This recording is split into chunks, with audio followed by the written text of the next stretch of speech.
오늘은 창세기 1장 1절에서 5절 말씀을 통해서 우리가 은혜를 나누도록 하겠습니다. 창세기는 성경 맨 앞에 이렇게 배치되어 있는데, 이 창세기는 기원전 15세기경에 모세라는 인물이 신의 광야에서 기록한 첫 번째 성경책입니다. 그리고 이 창세기라는 이름은 히브리어 첫 글자인 베레시트, 태초에라는 단어를 책의 제목으로 붙인 것입니다. 이 창세기의 기록 목적은 하나님에 의해 400년간 종살이하던 애굽에서 구원받은 이스라엘 백성에게 여호와 하나님은 누구신지, 그리고 우리는 누구인지, 하나님이라는 분이 우리 조상들에게 하신 약속이 무엇인지, 그리고 우리가 왜 가나안으로 가야 하는지 등의 질문들에 대해서 알려주기 위해서 이 창세기가 기록되었습니다. 그러나 이 창세기는 이스라엘 백성들뿐만 아니라 동시에 하나님의 은혜로 구원받은 모든 언약 백성들에게 교훈과 소망을 주며 하나님을 알게 하여 그분께 합당한 경배와 찬양을 드리도록 하기 위해서입니다. 로마서 15장 4절 말씀에 보면 무엇이든지 전에 기록된 바는 우리의 교훈을 위하여 기록된 것이다 라고 말씀하고 있습니다. 마찬가지로 창세기뿐만 아니라 모든 성경이 우리의 교훈을 위해서 기록된 것이지만, 특별히 창세기는 우리들에게 더 많은 교훈을 허락하고 있습니다. 이 창세기는 크게 두 부분으로 나누어집니다. 창세기는 총 50장인데 1장부터 11장까지 원역사로 구분되고요. 12장부터 50장까지는 족장사로 구분이 됩니다. 이제 족장사에는 여러분들이 잘 아시는 것처럼 아브라함, 이삭, 야곱, 그리고 요셉 이야기가 있습니다. 근데 오늘 이제 배우실 이 1장은 원역사에 해당하는 부분입니다. 1장부터 11장까지는. 그런데 이 원역사에 해당하는 1장부터 11장까지는 성경 전체에서 가장 논쟁이 많은 주제들을 담고 있습니다. 특히 창세기 1장, 창조기사가 기록된 이 장은 기독교인이 아닌 많은 과학자들로부터 반박을 받았을 뿐만 아니라 심지어 기독교인들조차도 1장에 대한 해석을 서로 달리하는 경우가 있어서 많은 논쟁을 불러일으킵니다. 그래서 이 1장이 그렇게 만만한 책이 아닙니다. 그럼에도 불구하고 그리스도의 도를 알고 믿음으로 굳게 무장되어 있다면, 또 하나님이 우리에게 기록된 말씀인 성경을 주신 것은 하나님이 우리에게 알리기를 원하는 그 진리를 우리가 이해할 수 있도록 하기 위해서이기 때문에, 우리가 그것을 명심한다라면 이 창세기 1장에 기록된 깊은 뜻 또는 심오한 뜻을 우리가 알 수 있습니다. 그래서 우리가 이것들을 이해할 때 시편 기자가 부르짖은 것처럼 우리는 부르짖을 수 있습니다. 시편 104편 24절에 보시면 여호와여, 주께서 하신 일이 어찌 그리 많은지요. 주께서 지혜로 그들을 다 지으셨으니 주께서 지으신 것들이 땅에 가득하니이다 라고 고백합니다. 우리 또한 창조의 하나님이 어떤 분인가를 바로 이해하게 되었을 때 이 시편 기자처럼 부르짖게 될 것입니다. 제가 하나 여쭙겠습니다. 창세기는 과학책입니까? 아닙니다. 창세기는 과학이 아닙니다. 물론 창세기에는 우주와 동물과 식물과 땅에 속한 모든 자연의 요소들을 묘사한다는 점에서 과학적인 뜻을 일부분 지니기도 하지만, 창세기는, 즉 창조기사는 실험 보고서나 학술적인 과학 논문이 아닙니다. 창세기는 하나님의 창조주 되심을 선포하고 피조물인 인간의 상태, 즉 죄인이라는 것, 그리고 그 죄인을 구원하는 역사의 시작을 알리는 책입니다. 그래서 우리는 창세기를 읽을 때 과학적인 눈으로 봐서는 안 돼요.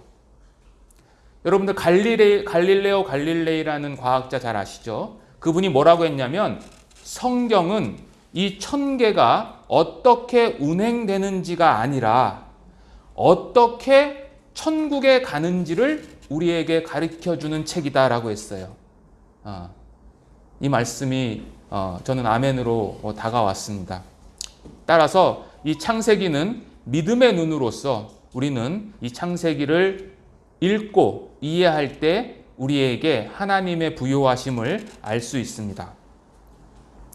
창세기는 내용의 특징이 있습니다. 몇 가지 특징이 있는데 저는 4가지로 여러분들에게 말씀을 드리고자 합니다. 첫째, 창세기는 시작, 기원의 책입니다. 창세기에는 우주 만물의 기원, 인간의 기원, 결혼과 가정의 기원, 죄와 죽음의 기원, 문명의 기원, 민족과 국가의 기원, 그리고 이스라엘의 기원, 그리고 가장 중요한 구속 역사, 구원의 기원이 담겨져 있습니다. 그래서 이 창세기는 다른 모든 성경의 뿌리라고 할 수 있습니다. 이 창세기 1장부터 50장까지 전체 내용은 다른 모든 것들을 섭렵하고 있습니다. 두 번째는 창세기는 시작의 책이기도 하지만 동시에 죽음의 책입니다. 창세기에는 죄로 인해 하나님으로부터 분리되고 930살에 죽었던 아담의 죽음 이야기가 서두에 장식하고 있습니다. 그리고 그 이후에 가인에 의해서 살해당한 아벨의 죽음, 그리고 창세기 5장에는 고대 족장들의 죽음의 목록, 그리고 가장 많은 죽음은 노아와 그의 가족 8명을 제외한 모든 인류의 죽음, 그리고 창세기 50장은 공교롭게도 요셉이라는 사람이 죽는 것으로 끝을 맺습니다. 창세기 50장 26절에 요셉이 죽었다라고 기록하고 있거든요. 그래서 창세기는 에덴 동산이라는 생명과 삶의 창조로 시작해서 애굽의 관 안에서 끝이 납니다. 요셉이 애굽의 관에 묻히거든요. 자, 이렇게 죽음의 책인 동시에 또 창세기는 인간에게 소망, 즉 구원을 알려주는 책입니다. 창세기 50장은 방금 말씀드린 것처럼 요셉의 죽음으로 끝나지만 그의 유언은 인간의 유일한 소망을 말합니다. 우리 창세기 50장 한번 펴시겠습니다. 창세기 50장 24절에서 25절입니다.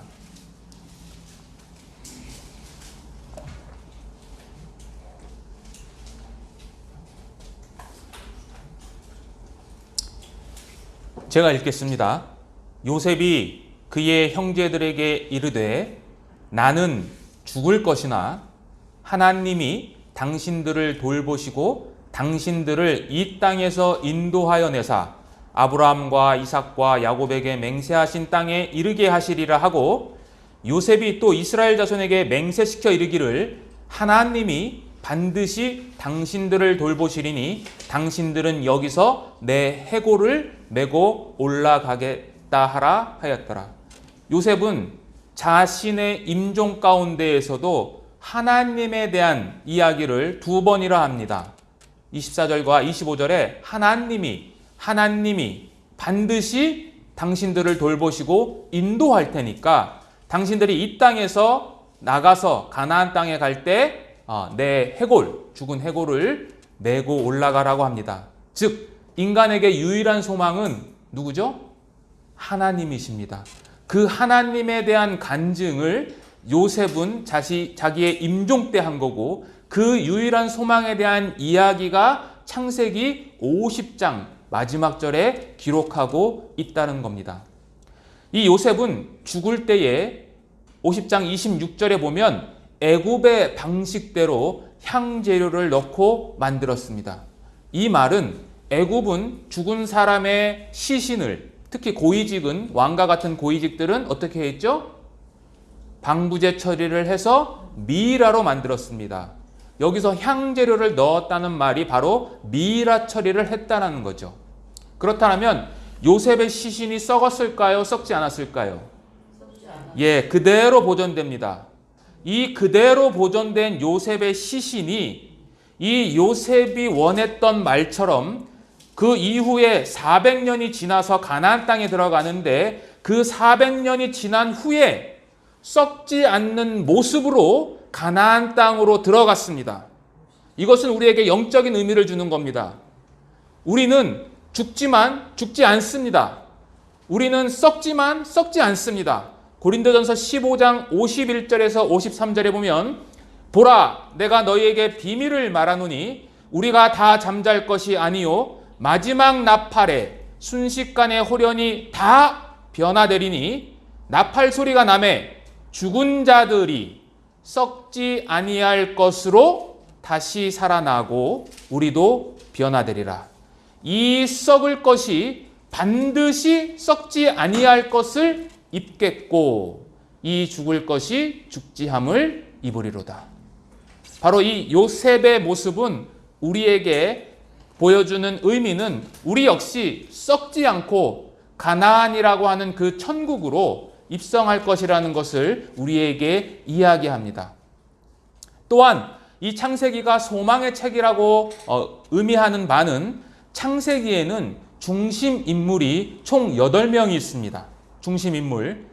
가장 첫 번째는 아담입니다. 그리고 아벨, 다음은 에녹, 하나님과 동행했죠. 그 다음에 노아, 그리고 아브라함과 이삭과 야곱과 요셉, 총 8명입니다. 이 8명 모두의 삶은 그리스도를 예표하는 삶을 살았습니다. 즉 이들의 삶을 통해서 창세기는 하나님의 구원을 설명하는 인물로 묘사했어요.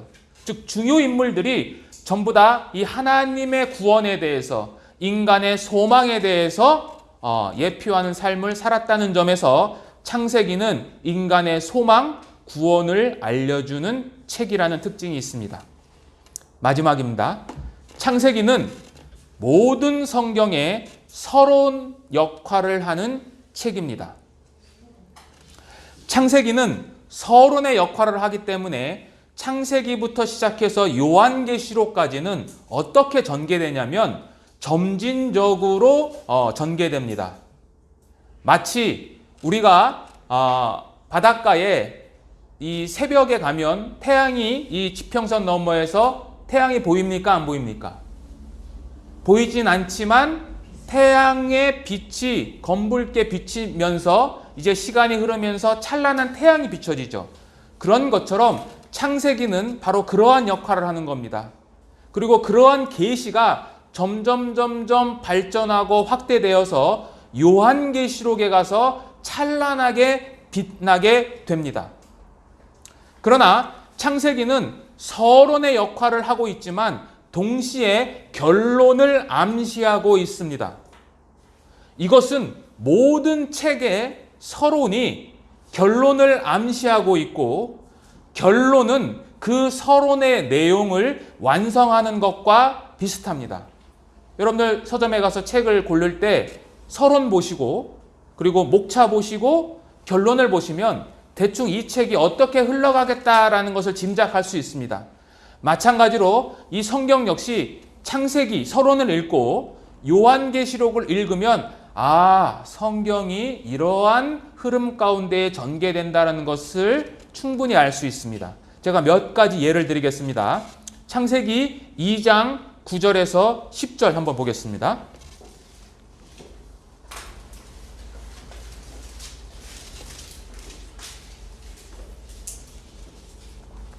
창세기 2장 9절에서 10절입니다.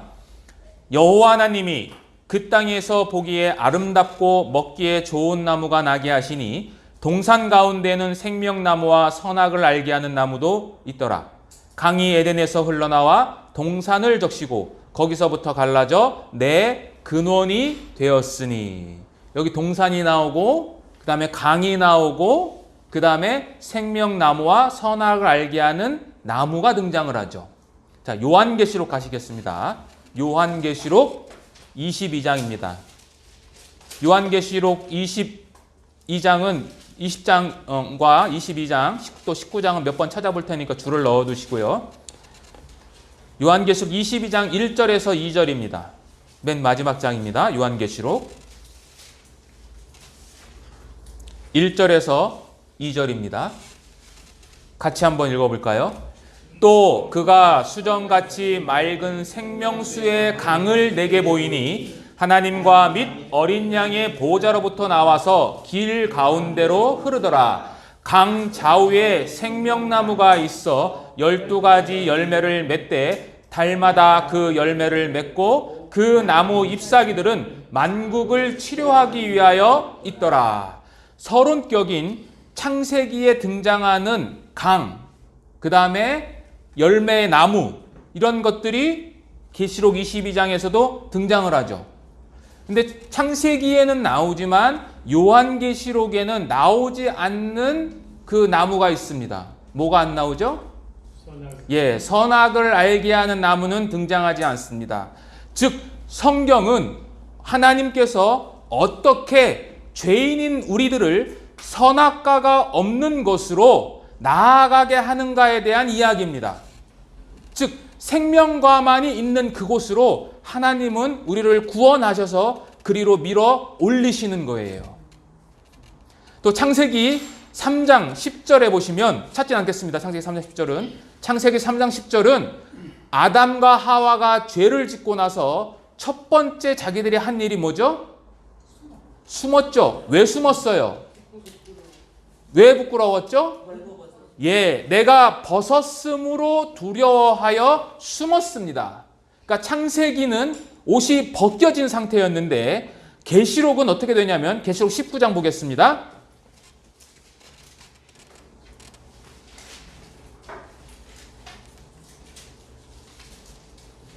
19장 8절 보시겠습니다.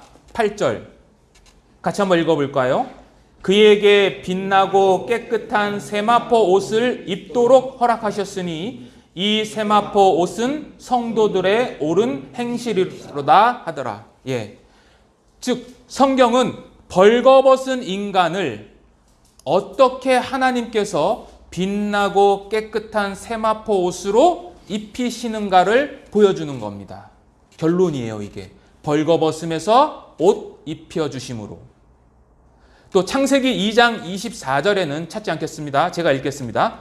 이러므로 남자가 부모를 떠나 그의 아내와 합하여 둘이 한 몸을 이룰지로다 이야기하고 있습니다. 하나님께서 아담을 먼저 창조하시고 그를 깊이 잠들게 하신 후에 아담의 한 부분을 드러내서 하와를 만드셨죠. 그리고 그 하와를 아담에게 데리고 와서 하신 말씀입니다. 근데 여기에 보시면 남자가 부모를 떠나서 그의 아내와 합하여 한 몸이 된다라고 한 것은, 이것은 무엇을 상징하냐면 계시록 19장 7절 보시겠습니다. 7절에 보시면 우리가 즐거워하고 크게 기뻐하며 그에게 영광을 돌리세. 그 다음에 한번 읽어봐 주세요. 어린 양의 혼인 기약이 이르렀고 그의 아내가 자신을 준비하였으므로. 또 9절 보겠습니다. 천사가 내게 말하기를 기록하라. 어린 양의 혼인잔치에 청함을 받은 자들은 복이 있도다 라고 합니다. 즉 요한계시록은 어린 양의 혼인잔치에 청함받은 신부가 누구예요? 여러분들과 저 교회입니다. 교회는 예수 그리스도의 신부입니다. 그래서 고린도후서 11장 2절에 보면 사도 바울은 내가 너희를 정결한 처녀로 한 남편인 그리스도께 드리려고 중매했다라는 표현을 합니다. 즉 이 말은 나중에 우리가 천국에 갔을 때 우리는 예수님을 신랑으로서, 우리는 신부로서 그 앞에 함께 서서 결혼식을 올리고 한 몸을 이룬다는 것을 예표하는 사건입니다. 창세기에 아담은 남자가 부모를 떠나라고 그랬잖아요. 아담에게 부모가 있습니까? 아담에게 부모는 없습니다. 아담은 하나님이 창조한 첫 번째 사람이거든요. 그런데 굳이 거기서 부모를 떠나서 그의 아내와 합하였다라는 것은 예수 그리스도께서, 아들 되신 예수 그리스도께서 아버지 되시는 하나님을 떠나서 그의 십자가로 말미암아 우리를 구원하시고 거룩하게 하셔서 그 거룩한 신부를 자신의 한 몸으로서 받아들인다는 것을 이야기하는 겁니다. 그래서 창세기는 서론이지만 요한계시록에 등장하는 결론의 내용을 포함하고 있어요.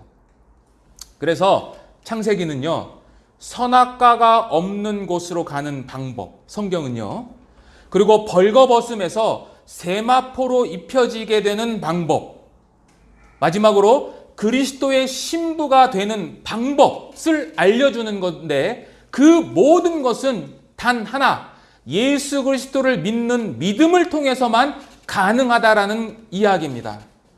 즉 모든 성경의 주제는 누구예요? 예수님입니다. 따라서 창세기 역시 예수님에 관한 이야기입니다. 요한복음 5장 24절에 보면 모세를 믿었더라면 또 나를 믿었으리니 이는 그가 내게 대하여 기록했다라고 했습니다. 창세기는 모세가 기록한 것이거든요. 바로 예수님은 그 모세가 기록한 것이 무엇이냐? 바로 나를 내게 대하여 기록한 것이다 라고 선언하신 겁니다. 누가복음 24장 44절에도 예수님께서 엠마오로 가는 두 제자에게 이렇게 말씀하셨습니다. 또 이르시되 내가 너희와 함께 있을 때에 너희에게 말한 바 곧 모세의 율법과 선지자의 글과 시편에 나를 가리켜 기록된 모든 것이 이루어져야 하리라 한 말이 이것이다 라고 하셨어요. 즉 모든 성경은 예수 그리스도에 대한 이야기입니다. 그분에 대한 이야기. 그래서 성경의 핵심은 바로 예수님입니다. 그리고 이 주제는 오늘 우리가 말씀을 나눌 창세기 1장 1절에서 5절까지 빛의 창조에 있어서도 그대로 적용됩니다. 자, 이제 본론으로 들어가시겠습니다. 창세기 1장 1절입니다.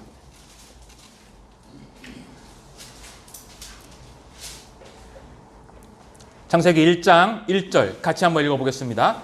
태초에 하나님이 천지를 창조하시느니라.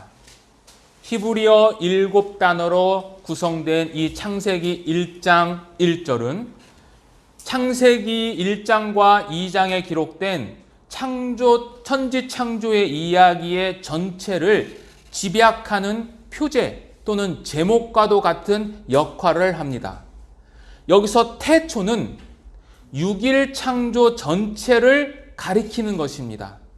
따라서 1절은 하나님께서 우주 만물을 완벽하게 창조하시고 완성하셨다라는 것을 담고 있습니다. 또 하나, 태초에라는 말은 시간과 공간의 출발점이 있었다는 겁니다. 반대로 이야기하면 하나님이 태초에라고 선언하신 이 이전에는 어떤 상태예요? 시간도 없고 공간도 없고 물질도 없는 영원한 상태입니다. 따라서 이 태초에라는 이 말은 시간과 공간과 물질의 출발점이 있다라는 것을 이야기하는 거고, 시작이 있다라는 것은 또 뭐가 있다는 거냐면 끝이 있다라는 것을 의미합니다. 그래서 이 세계는 하나님께서 정하신 종말론적인 목적을 향해 가도록 설계되어 있습니다. 언젠가는 끝이 납니다. 이 지구든 여러분이든 저든 언젠가는 끝이 납니다.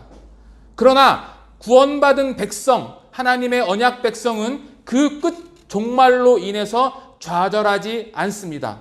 왜냐하면 역사는 분명히 누구의 계획과 목적으로 가는 거냐면 하나님의 뜻과 계획에 따라서 향해 갑니다.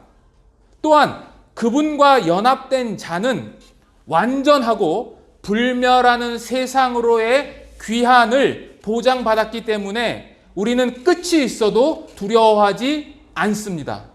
요한복음 14장 1절에서 3절 보시겠습니다.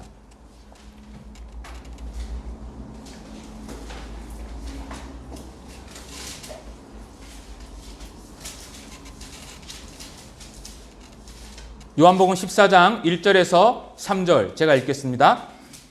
너희는 마음에 근심하지 말라. 하나님을 믿으니 또 나를 믿으라. 내 아버지 집에 거할 것이 많도다. 그렇지 않으면 너희에게 일렀으리라. 내가 너희를 위하여 거처를 예비하러 가노니 가서 너희를 위하여 거처를 예비하면 내가 다시 와서 너희를 내게로 영접하여, 그 다음에 같이 읽겠습니다. 나 있는 곳에 너희도 있게 하리라. 우리는 이 보장을 약속받았습니다. 우리는 시작이 있고 끝이 있지만 그 끝이 영원한 끝이 아니라 하나님으로 돌아갈 수 있는, 그리고 그곳에 가면 영원히 펼쳐지는 그 세상 속에서 우리는 살게 될 것입니다. 그래서 우리에게는 끝이 존재하지 않습니다. 또한 이 창세기 1장 1절 가장 처음에 하신 말씀이잖아요. 이 창세기 1장 1절의 주어가 누굽니까? 사람입니까? 하나님입니까? 하나님이죠. 태초에 하나님이, 주어가 하나님입니다. 즉 성경은 하나님에 의해서, 그리고 하나님에 대한, 그리고 마지막으로 하나님을 위한 책입니다. 성경의 첫 번째 목적은 하나님을 경배토록 하기 위해서입니다. 모든 백성들에게. 자, 그런데 1절은 하나님의 존재 여부를 논하거나 변호하지 않습니다. 하나님은 이런 분이야. 하나님은 이렇게 만들어졌어. 하나님은 이렇게 시작되신 분이야 라고 하는 것이 아니라 아예 하나님이 계시다라고 하는 것을 전제로 하고 있습니다. 다시 말해서 1절은 만물의 시작만을 알려줄 뿐이며 하나님의 시작을 알려주지는 않습니다. 많은 사람들이 이렇게 하거든요. 야, 하나님이 그럼 창조하기 이전에는 뭐 하고 계셨어? 어떤 목사님이 이렇게 설명을 하더라고요. 죄송합니다. 제가 이렇게 직설적으로 표현하겠습니다. 너 같은 놈 잡아 넣을 지옥 만들고 계셨다. 예. 성경은 창조 이전의 세계에 대해서는 언급하지 않습니다. 그래서 우리는 창세기를 읽고 공부할 때에 믿음이 요구되는 거예요. 믿음. 우리는 1장을 불신의 눈이 아니라 믿음의 눈으로 하나님이 창조의 하나님이심을 깨달아야 합니다. 이게 핵심이죠. 히브리서 1장 1절에서 3절에 보시면 믿음은 바라는 것들의 실상이요 보이지 않는 것들의 증거니 선진들이 이로써 증거를 얻었다라고 하면서 믿음으로 모든 세계가 하나님의 말씀으로 지어진 줄을 우리가 아나니라고 해요. 믿음으로 모든 세계가 하나님의 말씀으로 지어진 것을 어떻게 알아요? 믿음으로. 네. 그래서 우리 창세기 1장 1절이 굉장히 중요합니다. 우리의 믿음을 요구하거든요. 그리고 이 단 한 절의 말씀이요. 이 단 한 절의 말씀이 인간의 사상과 철학을 모두 반박합니다. 즉 하나님이 존재하시기 때문에 무신론, 신이 없다라고 하는 것을 배격합니다. 그리고 하나님께서는 그의 창조물들과 구별되죠. 하나님이 계시고 피조물이 있잖아요. 그런 점에서 범신론은 뭐냐면 모든 것이 다 신이라는 거예요. 나무도 신이고 별도 신이고 모든 것이 다 신이다라고 하는 그 범신론을 배격합니다. 그리고 하나님은 유일하신 분이기 때문에 다신론도 배격합니다. 신들이 많다. 그 중에 한 신이 하나님이다라고 하는 다신론도 배격합니다. 마지막으로 하늘과 땅과 그 가운데 거하는 모든 것들을 창조하셨기 때문에 진화되었다라고 하는 진화론을 배역합니다. 그래서 이 단 한 절의 말씀은 사람으로 하여금 신자가 될 것이냐 혹은 불신자가 될 것이냐를 결정하는 데 있어서 성경 전체에서 가장 핵심적이고 중요한 구절입니다. 이 1절을 대하는 우리의 마음의 중심에 따라서 나머지 성경 전부를 대하는 태도가 결정됩니다.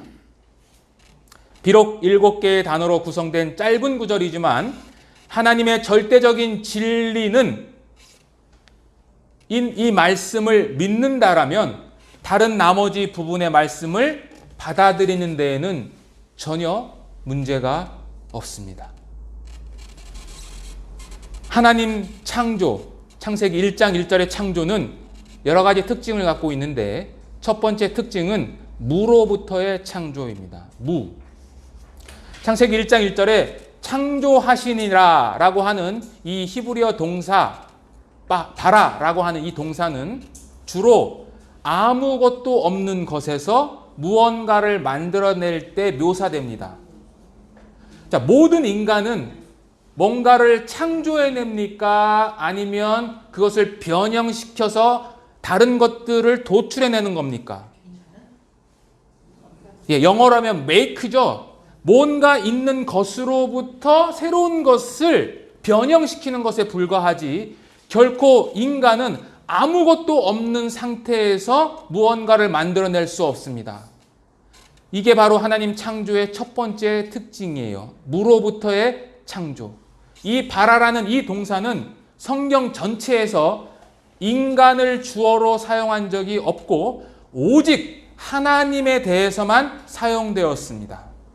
창세기 1장 27절에 보면 하나님이 자기 형상 곧 하나님의 형상대로 사람을 창조하시되 남자와 여자를 창조하시고 라고 할 때도 이 바라라는 동사를 사용했습니다. 즉 바라는 인간이 만들어낼 수 없는 특별한 방식으로 하나님이 무언가를 만들 때 사용한 단어입니다.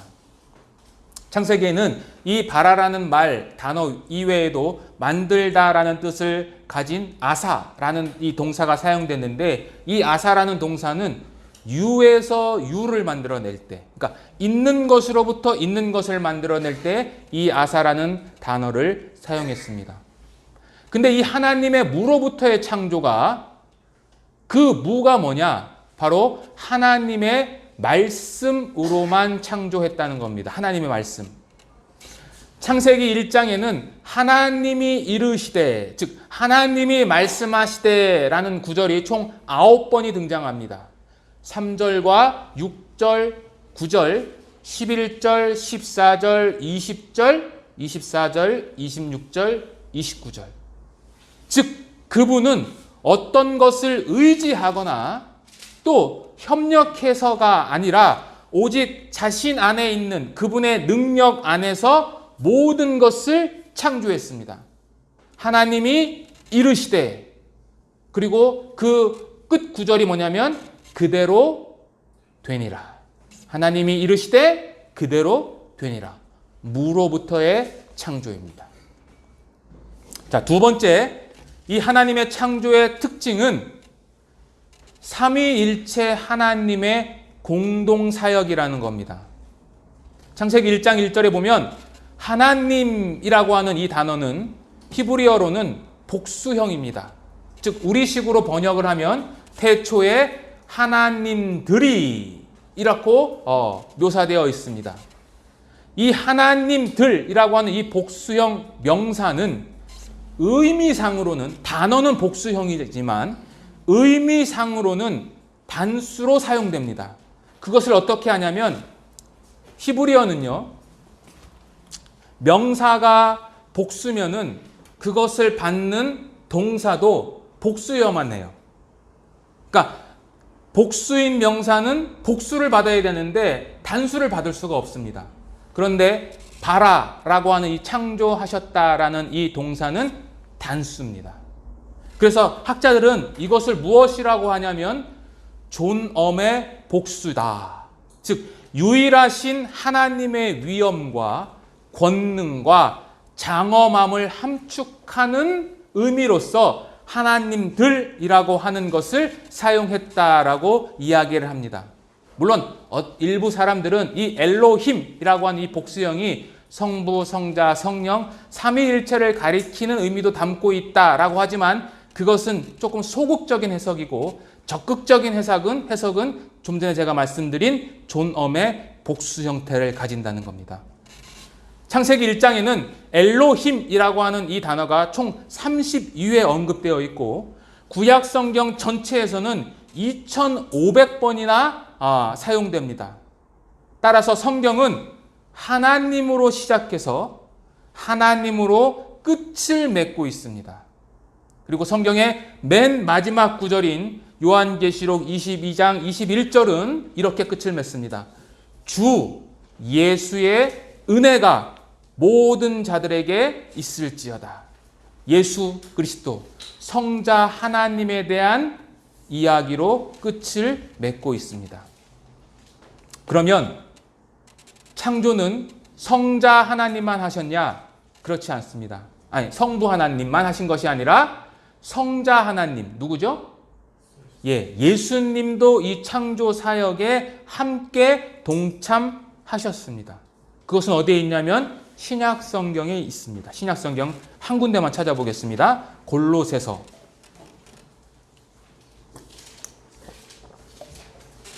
1장 16절입니다.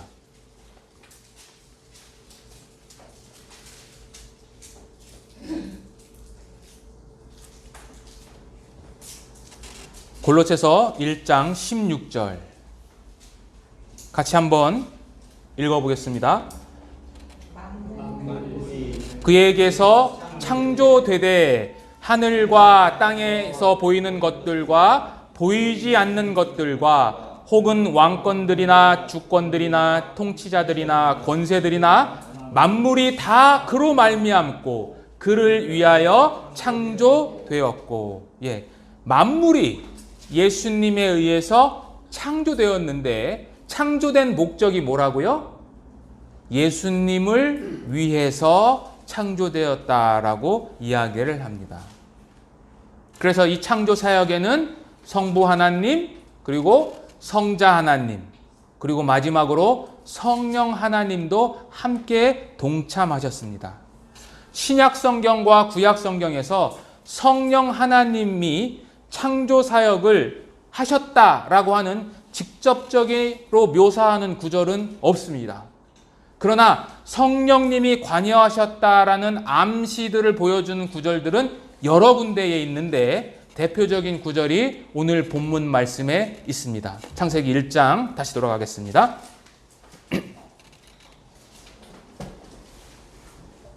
창세기 1장 2절입니다. 같이 한번 읽어볼까요? 하나님의 영은 수면 위에 운행하시느니라. 여기 하나님의 영이 바로 성령 하나님이십니다. 성령님이시죠.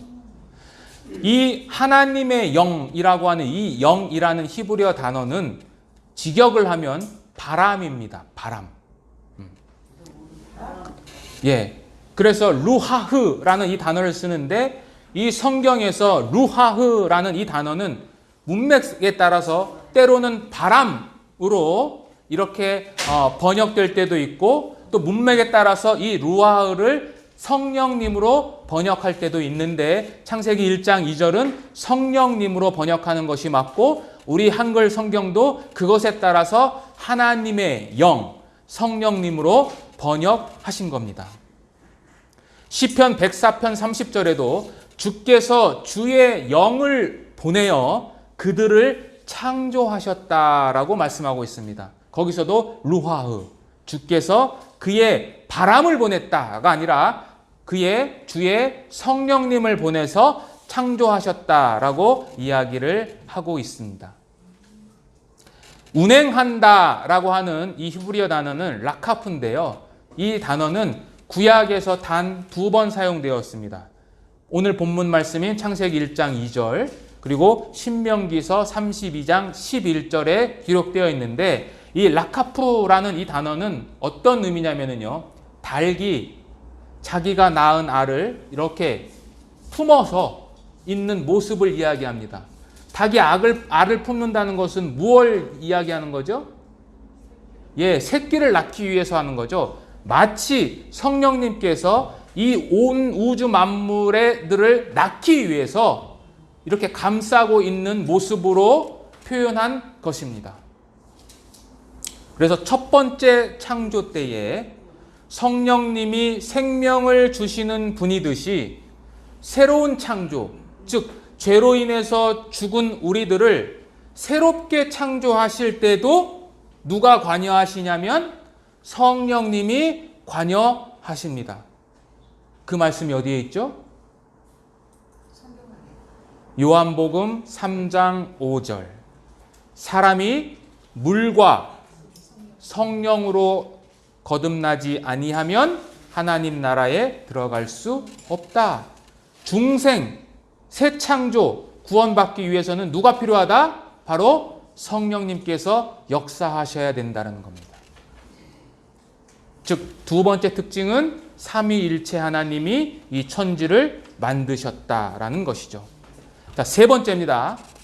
세 번째 특징은 창조의 과정은 질서 있게 행해졌습니다. 질서 있게. 이게 무슨 말이냐면 창세기 1장 2절에 보면 혼돈하고 공허하고 흑암이 깊음 위에 있다라고 이야기합니다.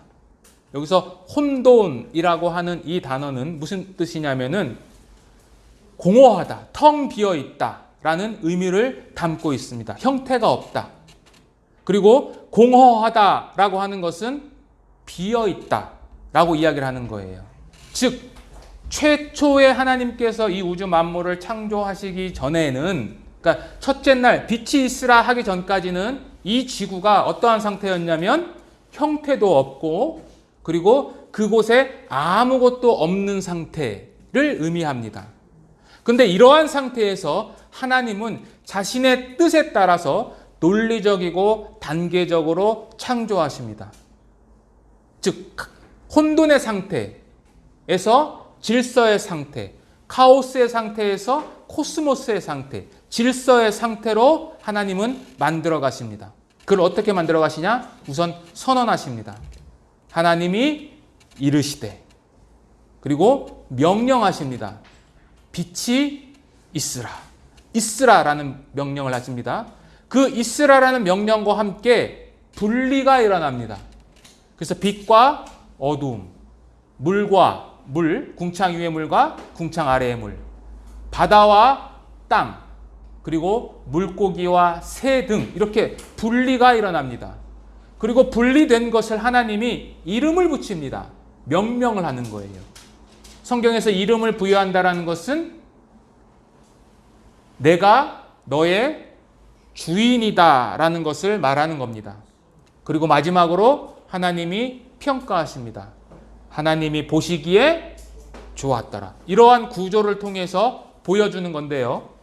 자, 첫째 날 뭘 창조했냐면 빛을 창조하십니다. 둘째 날은 궁창과 물을 창조하십니다. 셋째 날에는 땅과 식물을 창조하십니다. 즉, 이 첫째 날, 둘째 날, 셋째 날은 혼돈, 그러니까 형태가 없는 것을 조성하는 이야기예요. 그래서 빛과 궁창과 물과 땅과 식물. 자, 형태를 만들었으면 그 다음에는 공허함을 채워야죠. 그 채우는 이야기가 넷째 날, 다섯째 날, 여섯째 날 이루어집니다.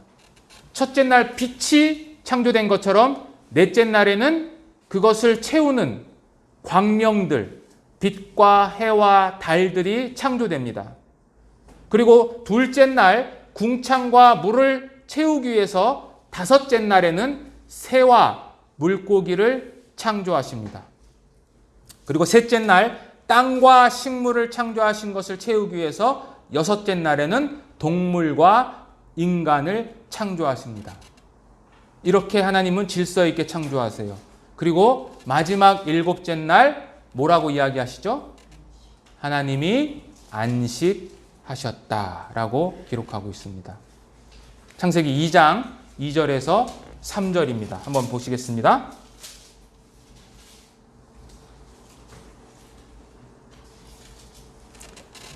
같이 한번 읽어볼까요? 하나님이 그가 하시던 일을 일곱째 날에 마치시니 그가 하시던 모든 일을 그치고 일곱째 날에 안식하시니라. 하나님이 그 일곱째 날을 복되게 하사 거룩하게 하셨으니 이는 하나님이 그 창조하시며 만드시던 모든 일을 마치시고 그날에 안식하셨음이니라 라고 이야기합니다. 성경에서요, 하나님을 쉬시는 분으로 기술한 유일한 구절입니다. 이 구절이요. 자, 일곱째 날은 안식하셨다라는 말이 총 3번 나옵니다. 3번. 그리고 거룩하게 복 주셨다, 거룩하게 하셨다는 말이 2번 나옵니다. 이것은 무엇이냐면 일곱째 날의 중요성을 부각시키고 다른 날들, 첫째 날부터 여섯째 날들과는 달리 이 안식한 일곱째 날은 독특하고 구별성을 있다라는 것을 강조하는 겁니다. 그래서 일곱째 날은 하나님이 단순히 보시기에 좋은 날이 아니고요. 이 성경에 의하면 거룩한 날이에요. 자, 또 일곱째 날에 없는 구절이 있는데요. 그게 뭐냐면 다른 첫째 날부터 여섯째 날은 저녁이 되며 아침이 되니 이는 첫째 날이니라, 이는 둘째 날이니라 이렇게 묘사하는데 일곱째 날에는 저녁이 되며 아침이 되는 구절이 없습니다. 다시 말해서 이것은 시간의 흐름, 저녁이 되고 아침이 되는 시간의 흐름이 묘사가 없다는 거고, 그 시간의 흐름에 대한 묘사가 없다는 것은 하나님이 창조하신 이 창조물, 그리고 그로 인한 안식은 어떤 안식이냐? 불완전한 안식이 아니라 완전하고 그 다음에 시간이 없는 영원한 안식으로의 창조를 하셨다라는 것을 의미한데, 불행하게도 이 안식을 피조물인 아담이 죄를 지어서 깨뜨리죠.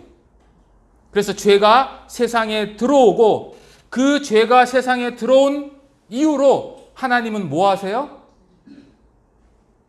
요한복음에 보면 아버지께서 일하시니 나도 일한다. 하나님은 일을 하시고 있어요. 근데 하나님은 일을 하고 계시는데 구원받은 백성은 일을 합니까? 안 합니까? 히브리서 4장 3절에 보면 이렇게 되어 있습니다. 같이 따라해 보세요. 이미 믿는 우리들은 저 안식에 들어가는도다. 네, 우리는 안식에 들어갔습니다. 하나님은 일하시고요.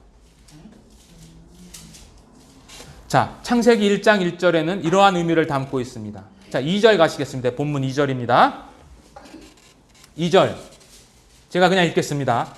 땅이 혼돈하고 공허하며 흑암이 깊음 위에 있고 하나님의 영은 수면에 운행하시느니라. 자, 좀 전에 말씀드렸던 모든 내용이 여기 다 들어있습니다. 혼돈하고 공허하고 흑암이 깊음 위에 있었던 이러한 무질서한 상태에서 하나님에 의해서 어떻게 됐다고요? 새롭게 창조되었다라고 이야기를 하시는 겁니다. 근데 여기서 여러분들이 주의할 점은 하나님이 혼돈을 창조하셨다라는 것이 아닙니다. 이사야서 45장 18절에는 하나님께서는 혼돈하게 창조하지 않으셨다라고 되어 있어요. 조금 더 말씀드리면 이 땅이 혼돈하고 공허하다라는 이 표현은 히브리인들에게는 어떻게 의미로 다가오냐면 헛되고 전혀 무가치한 것을 나타낼 때 이 단어를 사용합니다. 특히 모세는 세상의 형태와 장식과 완전성을 갖춘 창조물의 반대적인 개념, 그러니까 완벽한 창조물과의 반대적인 개념으로 혼돈과 공허라는 이 단어를 사용합니다. 자, 그런데 이 태초에는 흑암이 깊음 위에 있다라고 하는 것은, 깊음이 뭐냐면 바다입니다. 바다. 우리식으로 번역을 하면 시면이에요. 깊은 바다. 시면. 그러니까 그 시면이 있고 온 지구가 뭘로 덮여 있었냐면 물로, 깊은 물로 덮여 있었고 무튼 어디에 있었던 거죠? 물 아래에 있었던 겁니다. 그런데 놀라운 것은 구약 성경에서 물은 때때로 심판을 가리킵니다. 물은. 창세기에서도 노아의 뭐예요? 홍수로 심판을 받죠. 그렇죠? 자, 출애굽할 때 홍해 물을 통해서 누가 심판을 받죠? 바로와 그의 군대들이 심판을 받습니다. 그렇죠? 물은 심판을 상징해요. 그럼 땅은 뭘 상징할까요? 구원을 상징합니다. 구원. 창세기 8장 한번 보시겠습니다.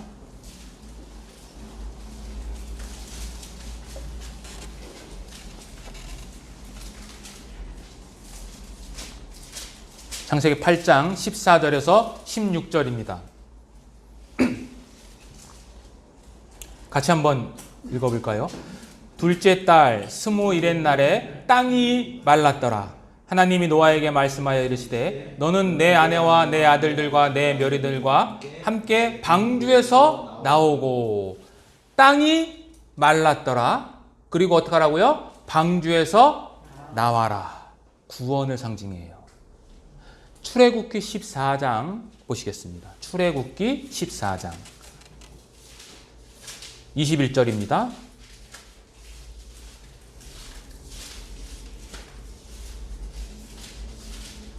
자, 같이 한번 또 읽어볼까요? 모세가 바다 위로 손을 내밀매 여호와께서 큰 동풍이 밤새도록 바닷물을 물러가게 하시니 물이 갈라져 바다가 뭐가 됐어요? 마른 땅이 된지라.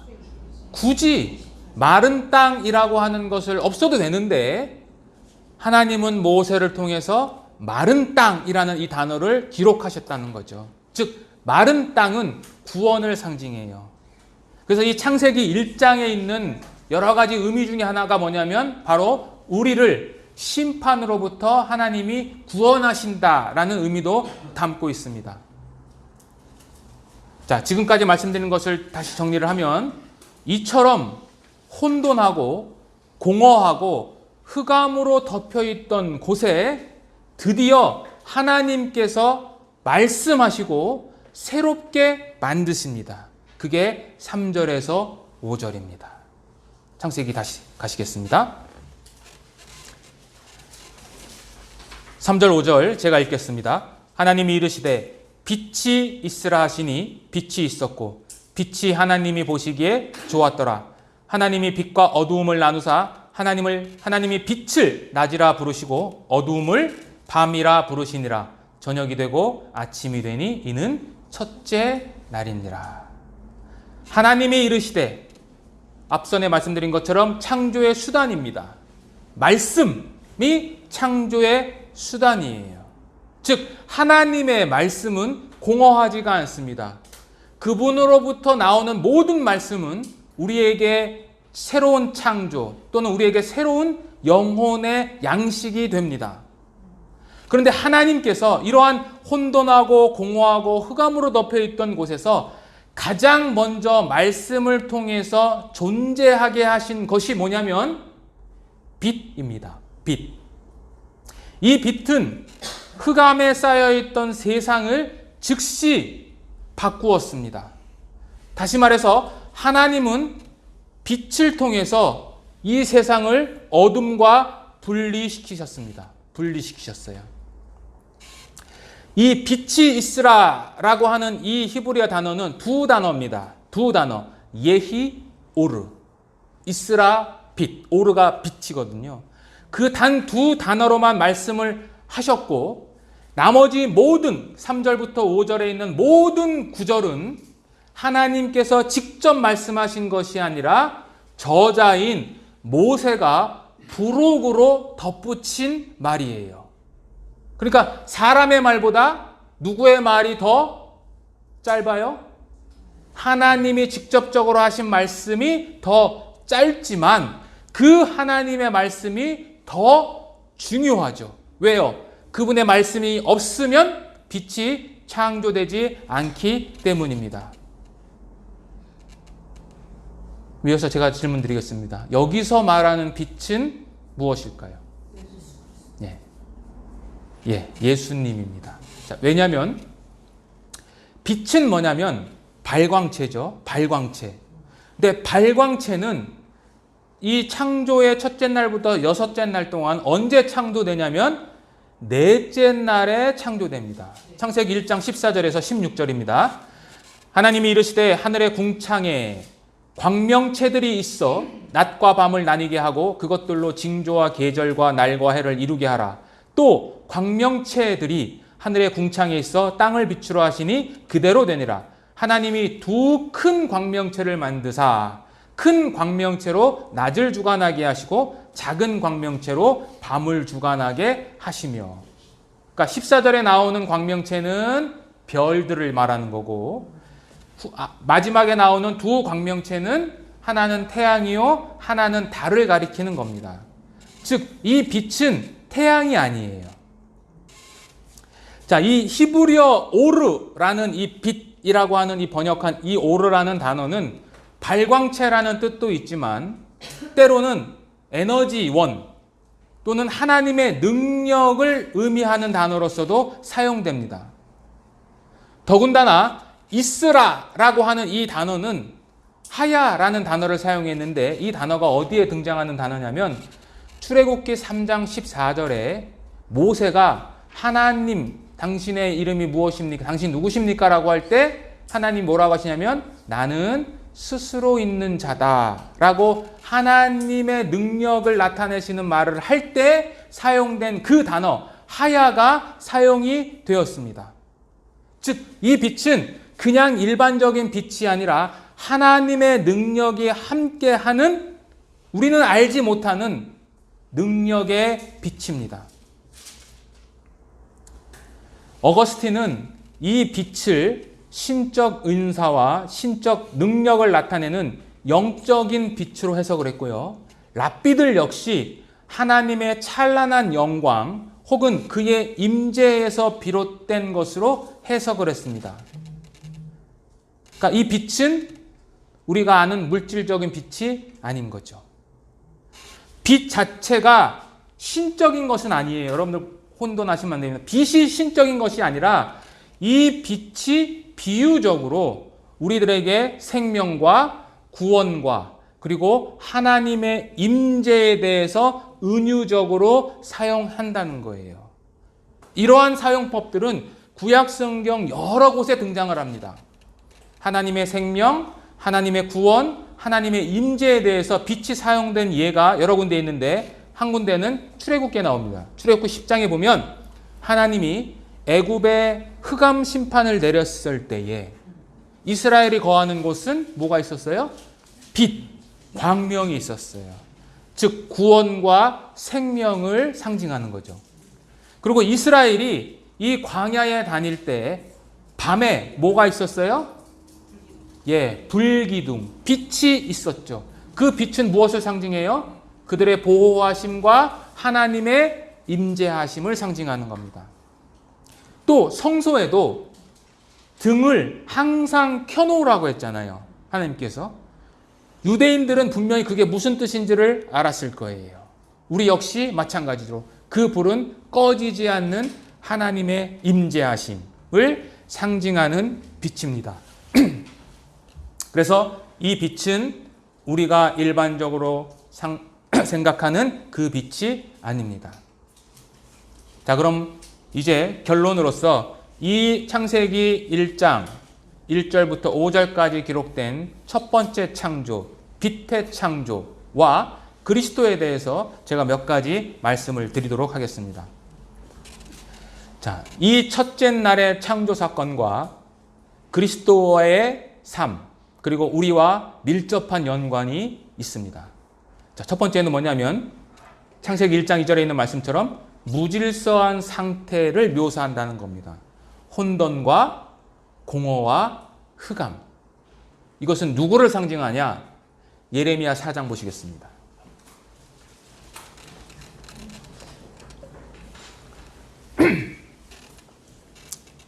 예레미야 4장 22절.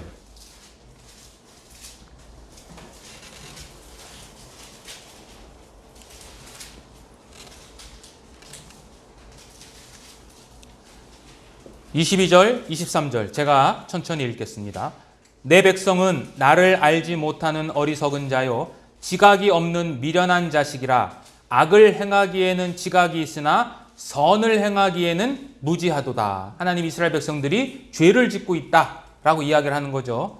보라, 내가 땅을 본즉, 여기서 땅을 본다라는 것은 그들이 사는 땅을 본즉이란 뜻이에요. 그 다음에 같이 한번 읽어볼까요?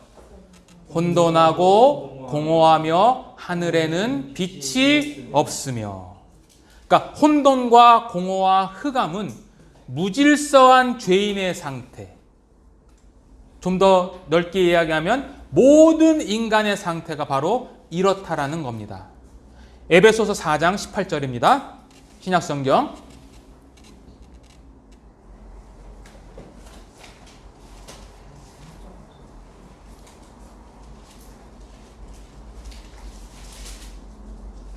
에베소서 4장 18절. 제가 읽겠습니다. 그들의 총명이 어두워지고 그들 가운데 있는 무지함과 그들의 마음이 굳어짐으로 말미암아 하나님의 생명에서 떠나 있도다. 총명이 어두워진 상태. 그게 모든 인간의 상태입니다. 즉, 다시 말씀드리면 혼돈과 공허와 흑암은 누구를 상징한다고요? 모든 인간. 그리고 그 모든 인간 안에는 구원받기 전에 여러분들과 저의 모습. 그게 바로 혼돈과 공허와 흑암입니다. 자, 이러한 상태에서 두 번째 그리스도와 관련된 것은 하나님의 영이 수면 위에 운행하셨다라는 겁니다. 하나님의 영이, 성령이. 회심 전에 모든 인간은 하나님이 보실 때 형태도 없고 공허하고 생명 없는 그냥 덩어리입니다. 덩어리. 그리고 그들은 그 자신으로는 결코 생명을 가져올 수 없습니다.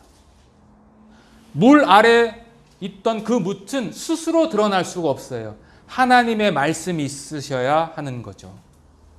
즉, 그들이 있는 곳은 어둠으로 쌓여 있고 결코 빛을 찾을 수도 없고 빛을 발현할 수도 없어요. 나아가서 그들은 하나님을 찾지도 않아요. 로마서 3장 11절에 보면 기록된 바 의인은 없나니 단 한 사람도 없으며 깨달은 자도 없고, 그 다음이 뭐냐면 하나님을 찾는 자도 없고. 이게 모든 인간의 상태입니다. 시편 4절에도 이런 말씀이 있습니다. 악인은 그의 교만한 얼굴로 말하기를 여호와께서 이를 감찰하시 아니하신다 하며 그의 모든 사상에 하나님이 없다 하나이다. 새 번역에는 이렇게 되어 있습니다. 악인들은 아주 교만하고 거만하여 여호와를 찾지도 않으며 하나님이 없다고 생각합니다. 자, 이러한 상태에서 빛이 어두움의 세상에 들어와야 한다면 누가 해야 하는 겁니까? 사람이 해야 하는 겁니까? 하나님이 하셔야 되는 겁니까? 하나님이 반드시 그 일을 행하셔야 합니다. 회심하지 않은 죄인은 마치 길을 잃은 양과 같습니다. 양은 본성적으로 어리석고 방향 감각이 없어서 한번 길을 잃으면 스스로 돌아올 수가 없어요. 그래서 잃은 양을 찾기 위해서는 목자가 가야 해요. 그래서 그러한 말씀을 예수님이 하신 거죠. 누가복음 15장에 보면 그 잃은 것을 찾아내기까지 찾아다니지 아니하겠느냐라고 말씀하시는 거죠. 즉, 회심이라는 것은 하나님 자신이 잃어버린 영혼을 찾으러 가서 그리스도에게로 이끌어오는 거예요. 그러니까 우리 스스로는 결코 거듭날 수 없고 회심할 수 없어요. 누가 하신다? 하나님의 신이 수면에 운행하셔야만 우리가 생명으로서 잉태되는 겁니다.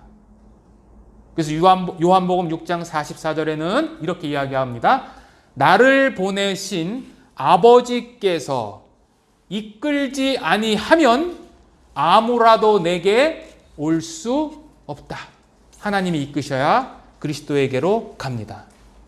구원은 인간의 행위가 아니라 전적인 하나님의 은혜요, 그분의 능력에 의한 주권적인 행위입니다. 자, 세 번째는 하나님의 말씀, 그리고 그것으로 존재하게 된 빛입니다. 앞전에 말씀드린 것처럼 이 빛은 예수님을 상징합니다.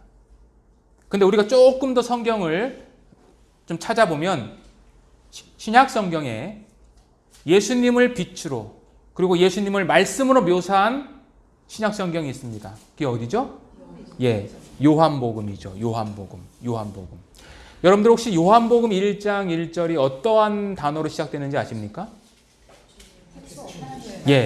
태초에 말씀이 계시니라로 시작을 하죠.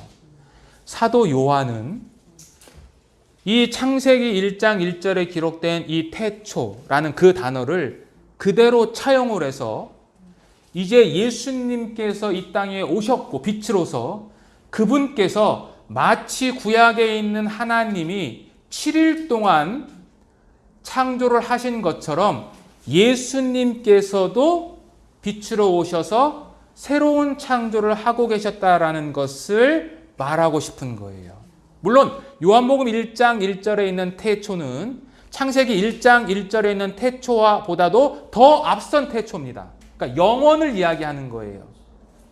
그래서 이 요한복음 서문은 1절부터 18절까지인데요. 이 서문에는 창세기 1장과 병행하는 이 내용들이 많이 있습니다. 창세기 1장에 태초에 하나님이 라고 하신 것처럼 요한복음 1장 1절에는 태초의 말씀이, 그리고 창세기에는 창조 방법이 하나님이 말씀하시되 라고 한 것처럼 요한복음에는 말씀이 하나님과 함께 계셨다라고 이야기를 하고, 창세기 1장에는 물리적인 빛의 창조를 이야기하지만 요한복음에는 참빛으로 오신 예수님이라고 9절에 이야기를 하고 있습니다. 그리고 창세기 1장에 생물을 창조하시고 생명을 주시는 것처럼 요한복음 1장 4절에 보면 그 생명이 어디에 있냐면 예수 안에 그 생명이 있다라고 이야기합니다. 그리고 첫 창조 때에 분리가 일어났다고 그랬죠. 어둠과 빛. 마찬가지로 요한복음 1장에는 예수 그리스도께서 세상에 계셨음에 그럼에도 불구하고 세상이 그를 알지 못하였고, 빛이 왔는데 어두움을 더 사랑해서 그냥 어두움에 갇혀 있어요. 자, 그리고 질서를 확립하셨다고 그랬죠. 마찬가지로 요한복음에는 죄의 혼돈스러운 상태에서 영생을 통해서 질서를 잡아가는 모습, 그리고 7일의 창조인 것처럼 요한복음에는 예수님이 하나님이시다라고 하는 것을 알리기 위해서 표적이 등장하는데 그 표적이 7개입니다. 즉 요한은 창세기의 창조 패턴을 차용해서 말씀이시며 참빛이신 예수 그리스도를 통해 하나님께서 옛 창조를 넘어 새 창조를 시작하셨음을 선포하는 것입니다. 그리고 이 빛은 계시록 22장 5절에 가서 완성이 됩니다. 찾지 않겠습니다. 제가 그냥 읽겠습니다. 다시 밤이 없겠고 등불과 햇빛이 쓸데없으니 이는 주 하나님이 그들에게 빛이심이라 그들이 세세토록 왕노릇하리라 라고 되어 있습니다. 그 빛으로 말미암아 우리는 새 창조의 역사를 받아들일 수 있는 은혜를 받은 것입니다. 자, 죄인들은 혼돈하고 공허하고 무질서한 상태에 있습니다. 그럼 하나님 안에서의 질서는 무엇일까요? 자, 우리가 구원받은 백성이에요. 우린 질서를 찾았어요. 그럼 하나님 안에서의 질서란 무엇일까요? 예, 하나님 안에서의 질서는 우선 하나님이 살아계심을 인정하는 것. 그리고 두 번째, 그분이 나의 주님이시며 그분의 모든 뜻에 내 뜻을 맞춰서 절대적으로 순종하는 것. 다시 이야기해서 죄인들은 우리가 우주의 중심이라고 생각해요. 모든 사람은 내가 중심이에요. 그죠? 여러분들 우스갯소리로 단체 사진 찍을 때 어떤 사진이 제일 마음에 들어요? 내가 잘 나온 사진이 제일 마음에 들죠. 인간은 본성적으로 자기중심이거든요.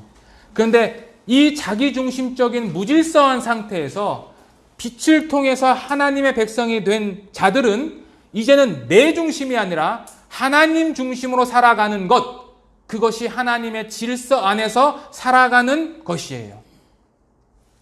이처럼 무질서한 죄인들을 다시 질서의 상태로 만드시기 위해서 하나님은 참빛을 보내셨고 그 찬란한 광명을 만드시는 것이 창세기 1장에 있는 진정한 뜻이에요. 사도 바울도 이렇게 고백합니다. 고린도후서 4장 6절에 어두운 데에 빛이 빛이라 말씀하셨던 그 하나님께서 예수 그리스도의 얼굴에 있는 하나님의 영광을 아는 빛을 우리 마음에 비추셨느니라. 여러분들은 이 빛을 받으셨습니까? 예. 자, 이러한 역사는요, 신비로운 은혜의 역사입니다. 이건 신비로워요. 자, 빛은 창세기 1장에서 어두움을 뚫고 들어왔어요. 그 빛은 굉장히 신비로웠고 일반적인 법칙에 따라서 온 것이 아니에요. 그죠? 태양이 아니니까 일반적인 법칙이 아닙니다. 마찬가지로 어두운 영혼에 비치는 하나님의 빛은 일반적인 방법으로 비춰지지 않아요. 그러니까 하나님께서 어떠한 방법으로 우리에게 그 마음속에 빛을 비춰주실지 아무도 몰라요. 어떤 사람에게는 사역자를 통해서, 어떤 사람에게는 사역자의 도움 없이, 어떤 사람은 찬송을 부를 때에, 어떤 사람은 성경을 읽을 때에 하나님께서 그 빛을 보내셔서 하나님이 직접 그 빛을 비춰주세요.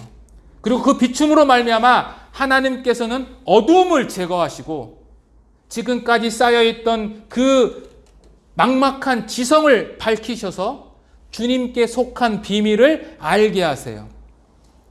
여러 방법이에요. 중요한 것은 뭐냐면 어떤 방식으로 오든 그것이 하나님으로부터 오는 참빛이라면 그것은 은혜로운 빛이고 우리를 어둠과 영원히 분리시키는 찬란한 빛이에요. 그 빛이 우리에게 있어야 됩니다. 그리고 이 빛은 하나님의 선물입니다. 혼돈하고 공허한 어두운 지구에 비춰진 빛은 하나님의 선물이에요. 마찬가지로 구원은 여러분들 자신에게서 오는 것이 아니고 하나님의 선물입니다.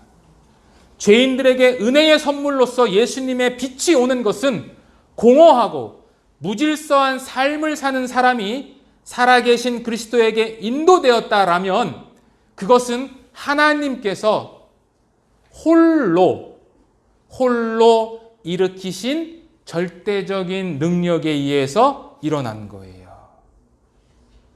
로마서 3장 24절에 그리스도 예수 안에 있는 속량으로 말미암아 하나님의 은혜로 값 없이 의롭다 하심을 얻은 자 되었느니라. 에베소서 2장 8절에도 너희는 그 은혜에 의하여 믿음으로 말미암아 구원을 받았나니 이것은 너희에게서 난 것이 아니요 하나님의 선물이라 라고 하셨습니다. 빛은 하나님의 선물입니다. 이 빛은 순식간에 나타났어요. 섬광처럼 나타났어요. 어두운 땅에 빛을 비추기에는 한순간이면 충분해요. 아주 짧은 순간, 그 순간에 빛이 오면 그 어두움은 어떻게 돼요? 사라집니다. 어둡죠? 빛이 오시면 어둠이 즉시 사라집니다. 하나님께서는 구원을 베푸실 때에는, 즉 중생의 역사는 신속하게 행하십니다. 단번에 영원히. 마치 섬광처럼 영혼의 빛과 생명을 불어넣으세요. 성화는 점진적이지만 그 성화의 시작은 순간적입니다. 그러나 순간적으로 왔다고 해서 사라지는 것은 아닙니다. 첫째 날 창조된 빛, 그리고 아침과 저녁이 있었지만 그 빛은 사라졌나요? 사라지지 않았습니다. 마찬가지로 사람의 영혼에 은혜를 베푸실 때에도 그 빛은 순식간에 오지만 결코 사라지지 않습니다. 때로는 육신의 소욕이 성령의 소욕을 대적하고 거스르겠지만 한 번 주어진 빛은 아무도 끌 수 없고 그 빛은 점점 빛나서 완전한 낯이 될 겁니다. 의인의 길은 돋는 햇살 같아서 크게 빛나 한낮의 광명에 이른다라고 잠언 4장 18절에 말씀하고 있습니다. 만일 우리에게 이처럼 믿을 수 없는 은혜가 임했다라면 그것은 갑자기 온 겁니다. 갑자기. 언제나 마치 창조의 첫날에 행한 것처럼 될 것이고 영원히 부패하고 혼돈의 생명으로부터 구원을 얻을 것입니다. 하나님의 은혜가 우리를 그리스도의 빛으로 이끄시고 우리는 그 빛을 통해서 예수님을 알게 되고 죽음으로부터 살아나시는 그분을 알게 될 것입니다. 자, 그러면 빛에 속한 자의 삶은 어떻게 될까요? 우리가 빛에 속해 있다면 그 빛은 나의 옛 습성을 소멸시키고, 어두운 속성이죠. 죄악된 속성, 그것을 소멸시키고 하나님의 영광을 드러내게 될 뿐만 아니라 우리가 비추는 빛에 의해서 우리 주변 사람들이 누구를 봐요? 하나님의 빛을 보게 됩니다. 그게 발광체의 역할이잖아요. 그러나 세상은 본질적으로 어두움입니다. 그리고 어두움은 반드시 빛을 대적합니다. 이 같은 상황 속에서도 빛에 속한 우리는 그 빛을 드러내는 삶을 살아야 합니다. 빛이 비춰진 자는 그 빛으로 말미암아 하나님의 질서 속에 들어온 자입니다. 따라서 그 무질서 속에 속한 것처럼 나 자신을 위해서만 살아서는 안 되고 자신을 부인하고 하나님의 질서, 계명에 따라 남은 생애를 살아야 합니다. 잠시 후면 완전하고 꺼지지 않는 영광스러운 빛에 거하며 살게 될 것입니다. 영원을 준비하십시오. 하나님의 영광을 드러내는 삶을 사십시오. 그것이 하나님과 동행하는 삶입니다. 너희가 전에는 어두움이더니 이제는 주 안에서 빛이라. 따라해 보세요. 빛의 자녀들처럼 행하라. 예, 기도하겠습니다.